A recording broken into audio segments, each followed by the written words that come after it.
চলে যাবার আগে টুকটাক স্মৃতিগুলো কি করা যেতে পারে?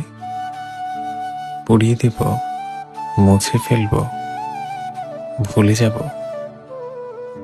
আসলে কোনো অতিথি মনে পড়ে না, না কোনো স্মৃতি, না কোনো জীবন। কেবলই মনে হয় ধুধু কুয়াশার মতো ভুল মনে একটা পর্দা সরিয়ে আগত সময়ের মধ্যে হুটহাট প্রবেশ করে যায়। কোথাও যাবার আগে পেছনের সবকিছু কেমন ভস্ম হয়ে যায়। নেশাগ্রস্ত মানুষ যেমন ভুলে যায় তার বিগত স্মৃতির মিনারের উচ্চতা, তেমন করে আমিও ভুলে যাই, তেমন করে আমিও ভুলে যাই।